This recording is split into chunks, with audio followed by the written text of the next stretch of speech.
George McNulty, machinist. Yeah? Your record shows you to be a hard worker with an abnormally small number of rejections.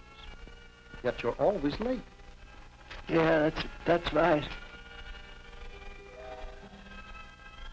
Gene Moorhead, inspector. You are charged with absenteeism. With 2 children to support, you have good reason to be at work every day. Indeed I do, Judge. Harry Holman, bench worker. That's me. You loaf on the job constantly. You make more trips to the washroom and water fountain than any other worker. So what? So what? Tom Garrity. Garrity, that's me. Garrity. You get paid every Saturday and you haven't collected a full check for weeks. Quite a cut it makes, too, in me pocketbook. Quite a cut in my pocketbook, too. I know. Ah, here's what I've been looking for. Hal Finley, supervisor. Hal Finley. Hal Finley. Hal Finley. Hal Finley.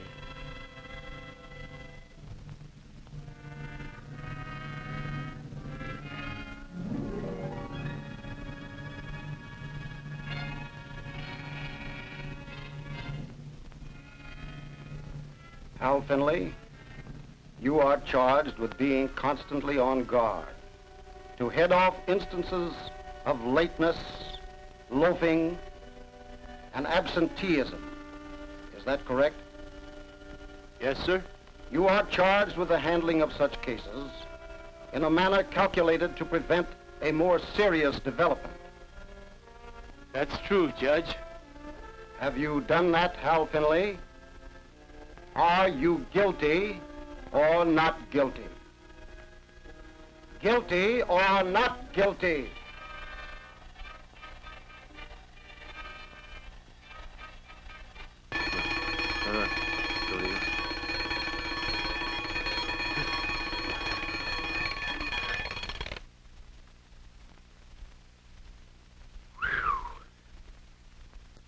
What a dream.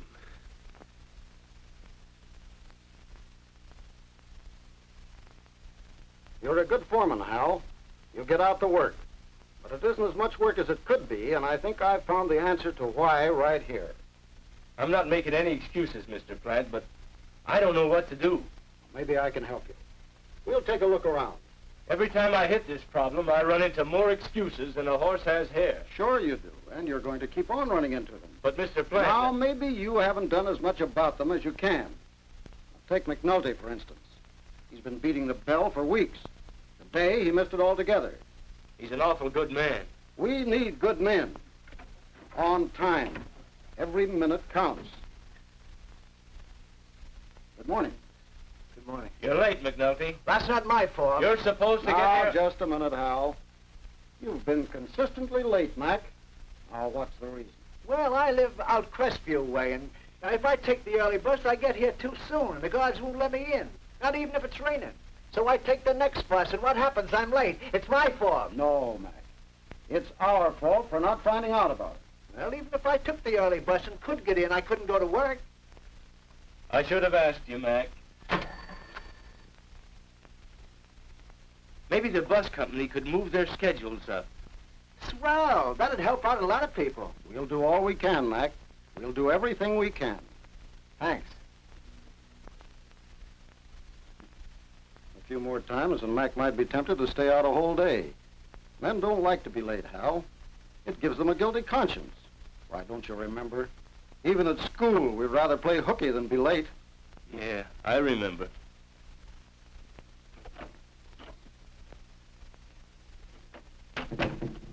Listen, Holman. You've been in and out of that place a good deal lately. Anything the matter? No. Going to the washroom when it's necessary is one thing. But if it's for smokes, you better save that for your lunch hour or your rest period, because I'm not going to stand for it. Our customers need these parts, and the company's paying you for a full day's work. Besides, you're holding up others in another department. Now, is that fair? Well... Look, Holman. No more snitching smokes. Is it agreed? Okay. You did the right thing, Hal. I know Holman, and you've got to let him know that you won't stand for loafing. It's a good thing we caught that just when we did. Loafing, slowing down, are contagious, just like McNulty's lateness could have been. Yeah. Looks like I'm the one that's late. Could be, Hal, could be. But don't take it too hard.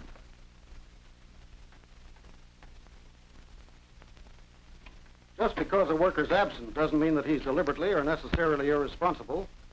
Absenteeism can be due to sudden or unexpected circumstances, something the worker couldn't help, perhaps. Hello, Garrity. How are you, sir?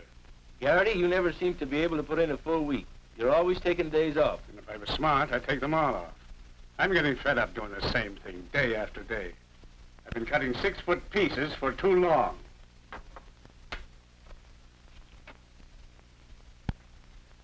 It's tough, Hal, when a man loses interest in his work. He's not the only one I've got that feels that way. Well, switch them, Hal. Switch them. Swap jobs around and let each man learn as many skills as you can without letting production down.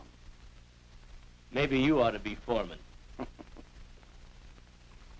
I've checked your work. I know it's not too heavy. It's got variety. Yet you're not here every day to do it. Maybe you didn't check far enough. How so?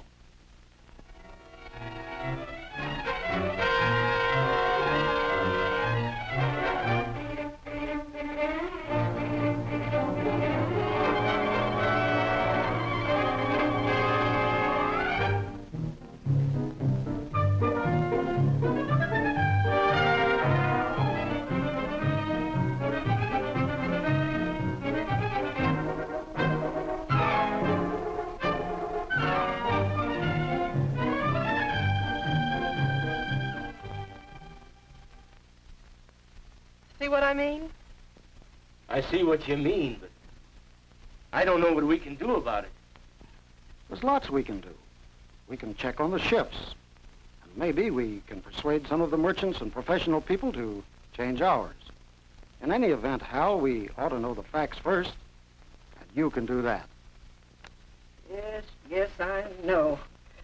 Now, look here, I want to work, but I can't come in when I'm not feeling well. I've had a cold for weeks now. I've noticed you haven't been up to par, Marie. What have you done about it? I've tried to get rid of it.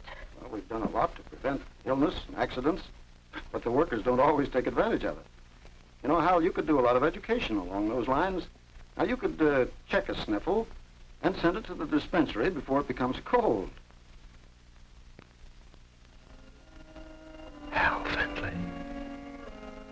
Loafing, slowing down, are contagious. Hal Findlay. Get the facts first. Hal Findlay. Well, there's lots we can do.